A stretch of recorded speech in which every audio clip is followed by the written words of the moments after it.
Sound take 7 action. आपको, आपके दर्शकों को और मेरे फेलो पैनलिस्ट को सबसे पहले तो मेरा नमस्कार संदीप जी, और मैं विषय पर आऊंगी। विषय है ये जो 272 लोगों ने चिट्ठी लिखी है।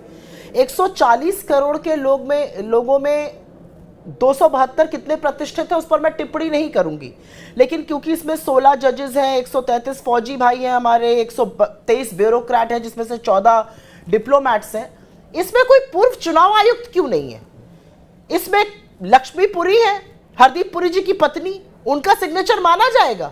एक बात। दूसरी बात, रॉ के व्यक्ति हैं, इंटेलिजेंस फेलियर पहलगाम से दिल्ली ब्लास्ट तक हो रहा है उस पर नहीं बोल रहे हैं। पुलिस के लोग हैं, कैसे कानून व्यवस्था ध्वस्त हो रही है उस पर नहीं बोल रहे हैं। यहां पर ब्यूरोक्रेट से नहीं बोल रहे हैं। बेशर्मो, शर्म करो, शर्म। और बात कर, अपने विषय को छोड़कर सब पर बात करो। और किसका बचाव कर रहे चुनाव आयोग? जब बुद्धिजीवी आपकी बातें उठाते हैं, जुलाई 2019 में सुप्रिया मुस्लिमों, दलितों, दूसरे अल्पसंख्यकों पर हिंसा हो रही है, वो 49 बुद्धिजीवियों ने लिखा, तब तो आप तालियां बजा रही थी। तेरा बुद्धिजीवी मेरा बुद्धिजीवी भी हो रहा है क्या?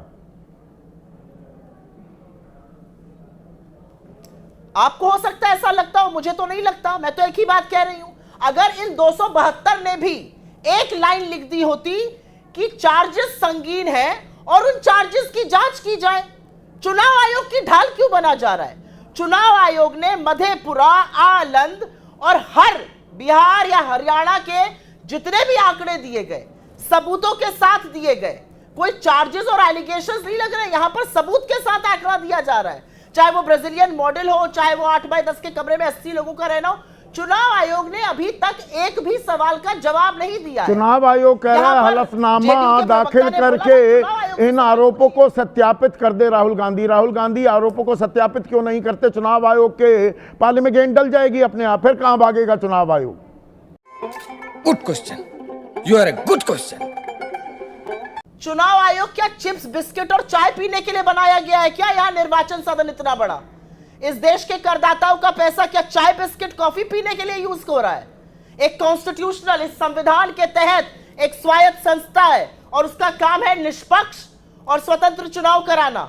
और अगर चुनाव प्रणाली में सबूतों के साथ खामियां दिखाई जा रही हैं, तो यह चुनाव आयोग की जिम्मेदारी है कि खामियां स्वीकारे और उस पर काम करे। यह कलम तोड़ प्रेस कॉन्फ्रेंस से काम नहीं चलेगा। हीरो ना बने ज्ञानेश कुमार, ज्ञान तो बहुत देते हैं, जो आरोप लगे उसका जवाब दे। और मैं एक छोटी सी बात कह के अपनी बात खत्म करूंगी, उसके बाद आप मुझसे सवाल पूछिएगा। आपसे 30 सेकंड का अनुमति चाहती हूं। ये जो 272 लोग हैं, इनको फर्जी पते, इनको फर्जी पिक्चरें, इनको मल्टीपल वोटर आईडी कार्ड, इनको बिहार में सबूत के साथ बीजेपी के लोग जो अलग अलग जगहों पर दिल्ली, हरियाणा, कर्नाटक में वोट डालकर बिहार में वोट डाल रहे थे, सब एपिक कार्ड मैंडेट, सब एपिक कार्ड चल रहे हैं। भाई यहाँ पे क्या हो रहा है? भाई यहाँ पे क्या हो रहा है भाई? इनको 10-10 हजार, जिस पर आपने बहुत ज्यादा चर्चा कर ली, इनको यह बात नहीं दिख रही कि ज्ञानेश कुमार 10 अक्टूबर को अनाउंस करते वक्त कहते हैं 7 करोड़ 42 लाख वोटर हैं, 11 नवंबर को 7 करोड़ 45 लाख हो जाते हैं। इनमें से एक को भी यह सवाल नहीं सूझा कि 62 लाख आप हलफनामा दाखिल नहीं करती सुप्रिया, अदालत चली जाइए इन आरोपों के साथ, ये कह रहे हैं राजीव रंजन। नहीं, राजीव रंजन और उनके साथी क्या कह रहे हैं उस पर मैं टिप्पणी नहीं करना चाहती हूं। तो चुनाव आयोग पर इतना बड़ा ताला लगा दीजिए ना, ज्ञानेश कुमार जी को रिटायर करिए, जाए घर, जाए विपासना करें, शांति से रहे, वनवास ले, काहे वहां बैठ के चुनाव आयोग के आयुक्त बने हुए हैं? ज्ञानेश कुमार एक्टिंग करने के लिए और कमर तोड़ प्रेस कॉन्फ्रेंस करने के लिए तो नहीं बने चुनाव आयुक्त। चुनाव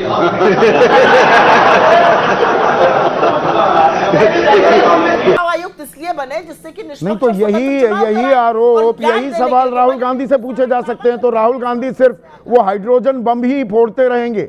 उनको सत्यापित करें, अदालत जाएं, वरना लोकतंत्र कमजोर हो रहा है सुप्रिया, ये तो बात मानेंगी आप? अगर संशय आ रहा है, सवालिया निशान लग रहा है तो बिल्कुल भी नहीं मानूंगी,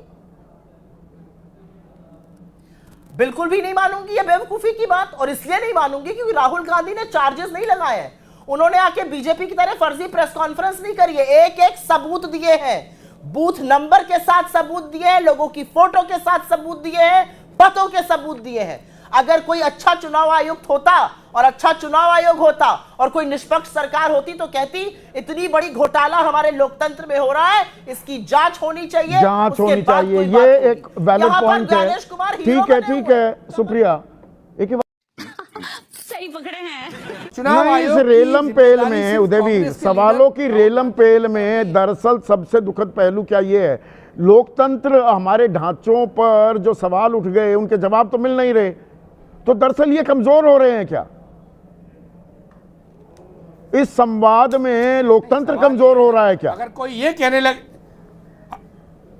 अगर कोई लोकतांत्रिक व्यवस्था में ये कहने लगे कि ये सवाल पूछते हैं, अरे फ्रीडम ऑफ स्पीच है, नेता विरोधी दल बनाया इसलिए गया है, उसका स्टेटस इसलिए दिया गया है कि जो भी शंका हो वो सवाल पूछे। क्या विपक्ष कोई इन्वेस्टिगेटिंग एजेंसी है जो पहले जांच करे और उसके बाद जांच में एकदम किसी को आरोप पत्र प्रस्तुत करे? विपक्ष के लीडर्स पे जो भी सूचना आएगी, शंका आएगी, जानकारी आएगी, उसको पब्लिक प्लेटफॉर्म पे जरूर स्थापित संस्था से पूछा जाएगा।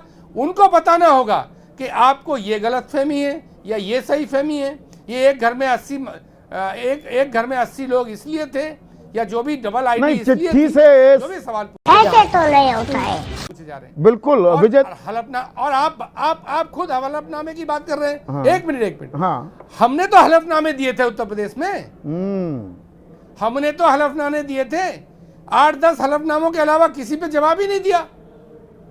तो हमारे तो हलफनामे कई साल पहले के थे इस आयोग के पास। सवाल ये है कि आपके खिलाफ कार्रवाई करने की क्षमता विपक्ष में नहीं है, वो जिन पे है वो आपसे मिले हुए हैं, इसलिए जो सवाल आता है जब कोई जवाब नहीं होता तो कहते हैं अदालत चले जाइए। अदालत चले और जाइए। जब लोकतांत्रिक संस्थाओं का गला घोटा गया बिल्कुल है, चुनाव आयोग से विजय भाई जब सवाल हो रहे हैं तो ये चिट्ठी ढाल बन रही है।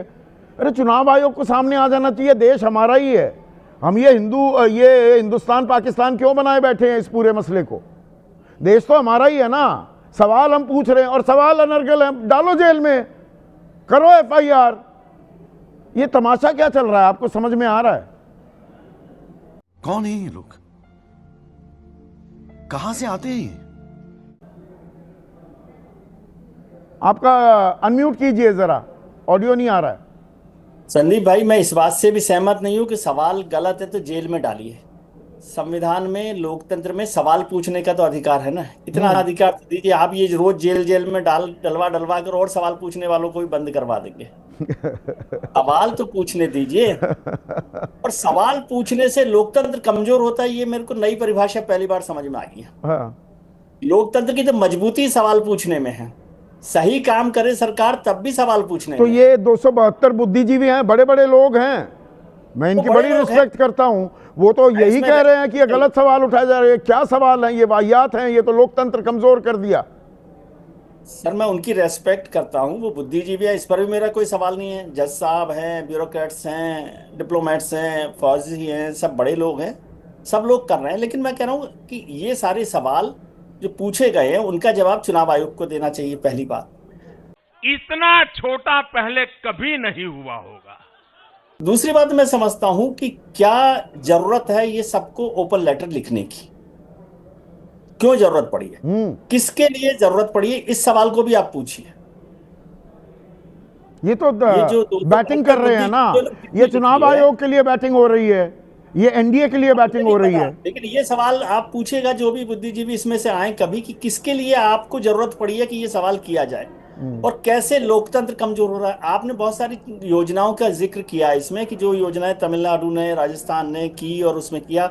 मॉडल कोड ऑफ कंडक्ट आप भी पढ़े हुए हैं, हम भी पढ़े हुए हैं और सारे बुद्धिजीवियों ने भी पढ़ा होगा। एक घटना और मुझे याद आ रही है, वो DBT की है ही नहीं, कि एक चुनाव में जो BSP का चुनाव चिन्ह था हाथी, तो आपको याद होगा कि चुनाव आयोग ने जितने हाथी उत्तर प्रदेश में लगे हुए थे मूर्तियां, हाँ, जो स्मारक थे वो सब पर वो कपड़ा उड़ा दिया, कवर करवा दिया था। हाँ सही पकड़े हैं।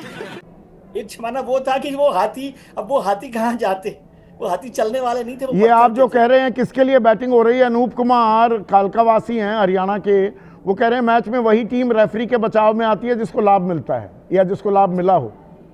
मैं ये कह रहा हूं कि इस पर ये सवाल होना चाहिए कि भाई आपको क्यों आवश्यकता पड़ी है, चुनाव आयोग इस बात का जवाब देगा, किसके लिए आपको जरूरत पड़ी है कि ये सारी बातें होनी चाहिए, और जो सवाल है उनका जवाब चुनाव आयोग दे, बिहार सरकार दे, जैसे राजीव रंजन जी ने कहा, मॉडल कोड ऑफ कंडक्ट को क्या लागू किया कि नहीं किया गया, और सबसे बड़ी बात है क्या सवालों से लोकतंत्र कमजोर हो रहा है। और आपका कहना सवालों से कतई नहीं होता। बार बार मत कहिए कि सवाल पूछ रहे हैं। ना ना ना ना, आपने बिल्कुल ये hit the nail on the head. Adesh Rawal, तो ये बवाल हो क्यों रहा है, और इस बवाल में जो असल सवाल है उनके जवाब मिलेंगे क्या?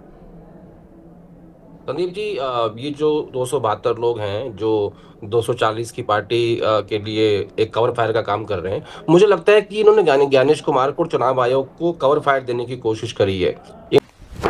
Emotional damn it. India alliance को इस लोकसभा चुनाव में 42% वोट मिला था, और मुझे लगता है कि अगर इस देश के 42% लोगों के रिप्रेजेंटेटिव चुनाव आयोग से सहमत नहीं है और उससे सवाल पूछ रहे हैं, तो चुनाव आयोग का एक फर्ज बनता है कि वो एक देश का इंस्टीट्यूशन है जो जिसका लोगों में भरोसा है, लोग उस पर भरोसा करते हैं और मानते हैं कि जो हमारा वोट है वो सही जगह पे जा रहा है। कर्नाटका हो, हरियाणा हो या बिहार हो, जो भी यहाँ एक दिलचस्प सवाल आया था आदेश। एक तो पूछ रहे हैं देश में सिर्फ 272 बुद्धिजीवी नहीं है, क्या ये किसी दल से प्लांटेड लोग हैं? पर एक और जो सवाल आया वो कह रहे हैं कि भाई 2,72,000 लोग अगर चिट्ठी लिखकर चुनाव आयोग से जवाब की मांग कर दें तो जवाब दे देगा क्या तब चुनाव आयोग? यहाँ तो ये ढाल बन रहे हैं कि चुनाव आयोग को जवाब देने की जरूरत नहीं। मैं वही कह रहा हूँ कि अभी जिस तरीके से चुनाव के बीच में 10-10 हजार रुपए लोगों के खाते में भेजे गए और वोट को परचेज किया गया, खरीदा गया, तब लोकतंत्र का मजाक नहीं उड़ा गया, लोकतंत्र की धज्जियां उड़ी हैं। और तुम चुल्लू भर पानी में जाके डूब के मर जाओ।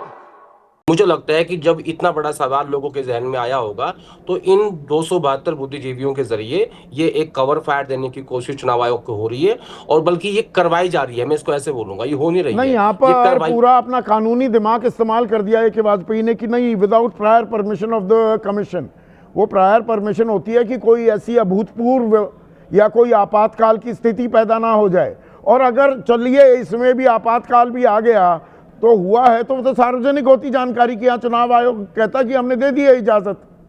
संदीप जी, मैं से एक सवाल पूछना चाहता हूँ चुनाव आयोग से, क्या आने वाले विधानसभा चुनाव में जहां जहां पे गैर बीजेपी सरकारें हैं, पश्चिम बंगाल, केरल, पंजाब, तमिलनाडु, क्या वहां की राज्य सरकारों को भी इसी तरीके से चुनाव के बीच में लोगों को 10,000, 15,000, 20,000 जो वो अपनी इच्छा से देना चाहें, देने की अनुमति आप देंगे, या ये सहूलियत सिर्फ बीजेपी की सरकारों के लिए, या सिर्फ एनडीए के लिए? क्या तुम्हें शर्म है? कुछ शर्म आया है? एक चिट्ठी इसके लिए भी बनती है इन बुद्धिजीवियों की कि ये भी लिख के पूछे। नहीं, ये आपने अहम सवाल उठाया है आदेश कि पश्चिम बंगाल में और तमिलनाडु में वहाँ एम.के. स्टालिन की सरकार है, केरल में भी विपक्षी खेमाई है, वो चुनाव से पहले यही 10-10 हज़ार, 15-15 हज़ार देना शुरू कर दें और चुनाव के दौरान भी देते रहें, तो चुनाव आयोग इसी तरह से खामोश रहेगा क्या? पता लग जाएगा ना आपको उसकी इनकी मंशा क्या है। आपको अंदाजा इस बात से हो जाएगा कि ये जो स्कीम है जिसमें आप वोट परचेज कर सकते हो, वोट परचेज स्कीम क्या सिर्फ एनडीए की सरकारों के लिए है, या सिर्फ बीजेपी के लिए है, या इसमें आपने सबको समान अवसर देने का? और जो सवाल है, सवाल पर बवाल नहीं, सवाल के जवाब चाहिए। और यहाँ पर I can't agree more with Vijay Trivedi. वो कह रहे हैं लोकतंत्र कभी कमजोर नहीं होता। वाह मोदी जी, वाह वाह। खत्म, bye bye, tata, good bye, गया।